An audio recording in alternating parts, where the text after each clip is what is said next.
And so, good morning everyone. Paisa nga ako ng voice over lemeng. Ito na nga ang hinanda ko sa aking mga anak. So, para siyang chicken inisal style. Favorite nila to. Inadobo ko lang and then nilagay ko sa air fryer. Tapos, ayan na nga. Tuwing mga ay apat na binalot ang hinahanda ko. Yes po. For my Hannah, Nathan, and Lucas. And syempre sa aking pamangkin na si Rook, si Dune. Ayan.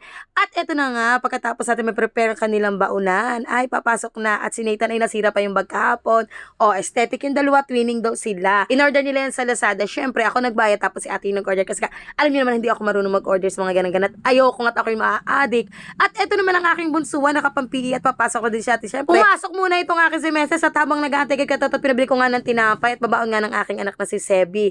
Ay bumili siya ng sibuyas at ayan na nga si Lolo Toots. Lolo Toots, thank you very much. At ito naman si Chokits.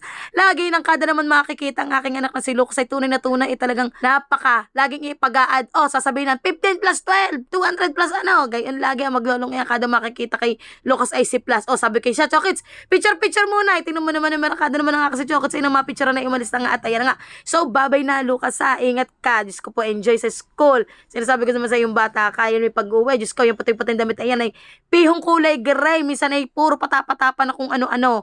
At kaya naman nahihirapan ang mamu sa paglalaba. Oh yes, si mamu po naglalaba. Hindi po ako. Ako pinaglalaba ay pamisa-misa lang. Kaunti-an laang naman po. At most of the time ay si Abby. So, good day everyone. Have a great day. I love you all.